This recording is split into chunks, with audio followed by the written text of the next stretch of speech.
Happy New Year, and I'm happy to see new faces. It means this year is going to be very new things, and just to wish you well. I know we have not met this year. Last year was hot.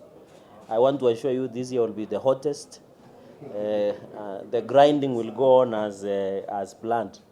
So mine, I have a simple statement concerning your colleagues. You know, your colleagues in Nandi have been harassed, the media there, and then I'll add one or two issues of national importance.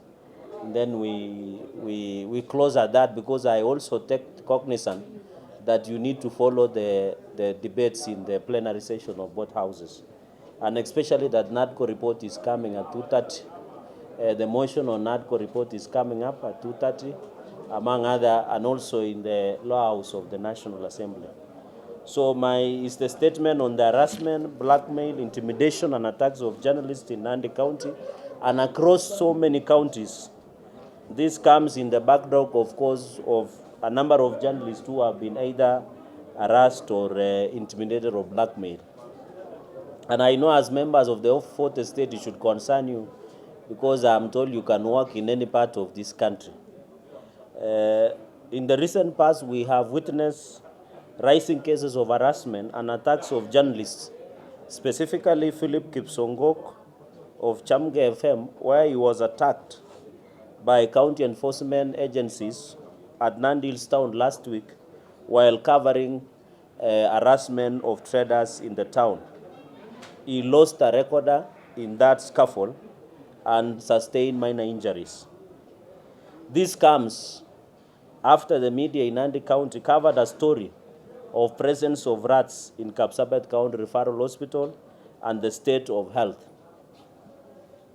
And I hope media, you remember that story where rats was straddling at the Kapsabet County Referral Hospital like patients.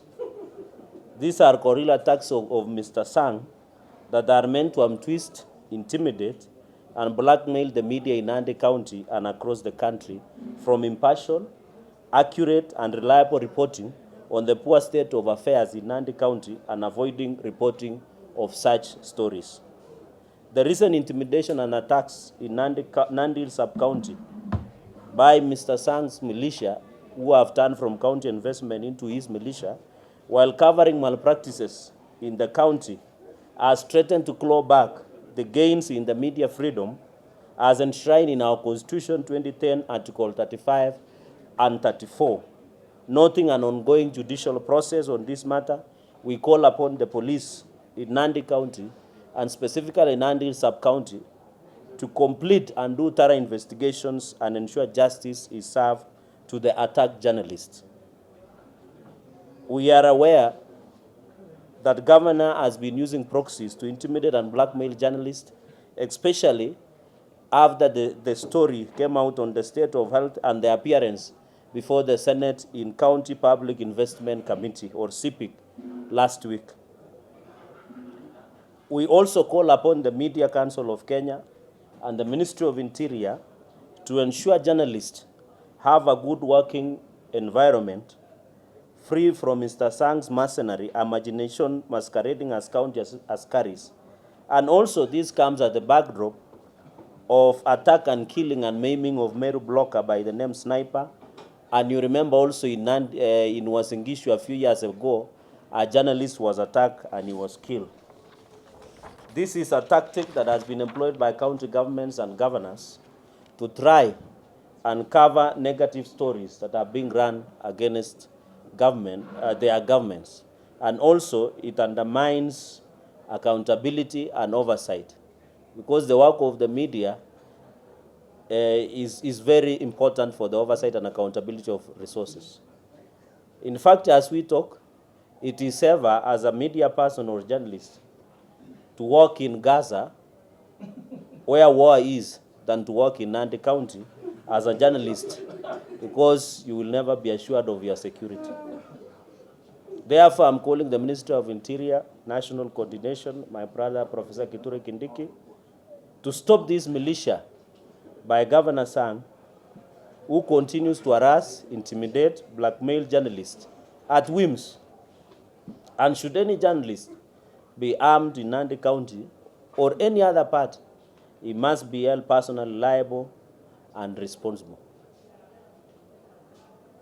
All this blackmail and intimidation are carried out by Nandi County enforcement, the proxies and militia of Governor Sang, which have been realized that he has failed to deliver to the people of Nandi.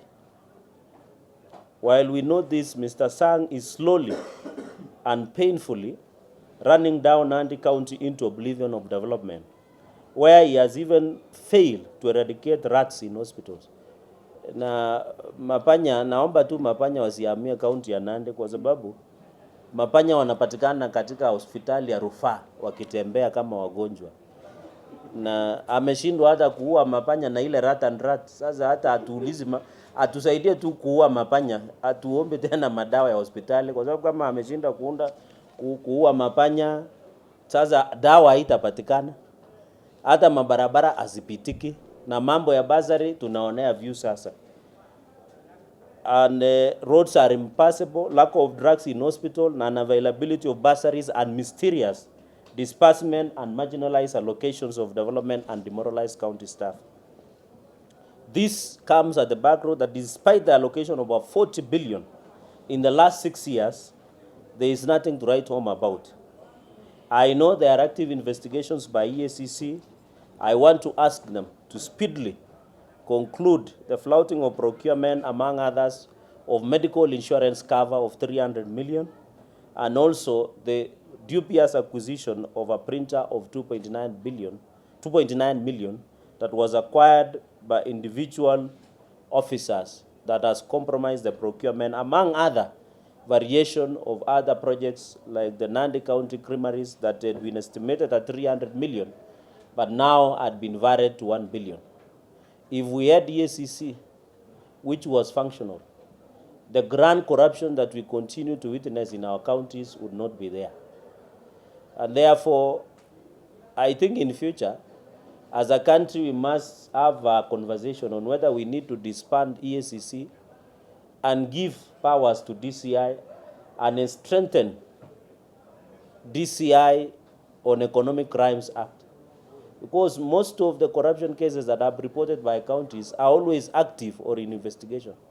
Because what we have with EACC is that they compromise investigation of the officers, go and visit the accused, they expose the witnesses who should be under protection, and then they make sure wanaonana nyuma ya tent. Therefore, the biggest threat to the growth, expansion of devolution is ineptitude, ineffectiveness, and moribancy of EACC in handling some of these economic crime cases.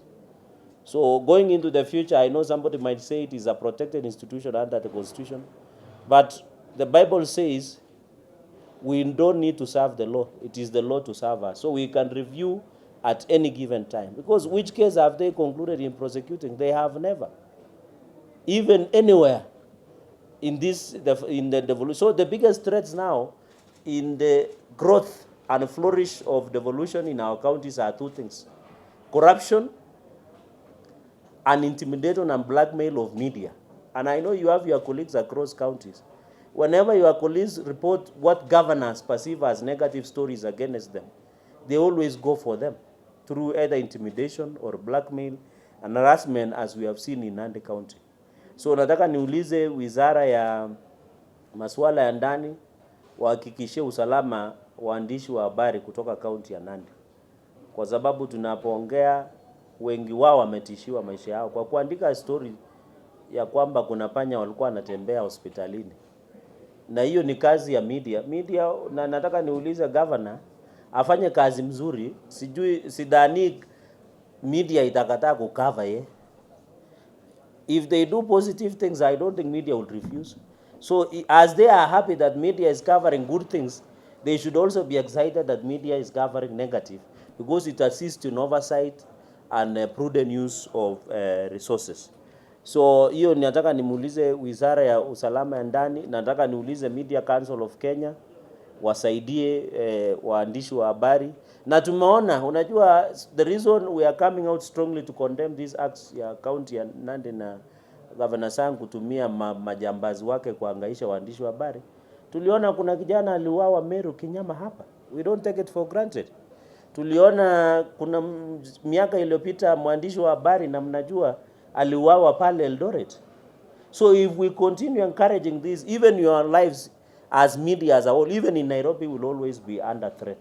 So I want to encourage that let us come out, be proactive.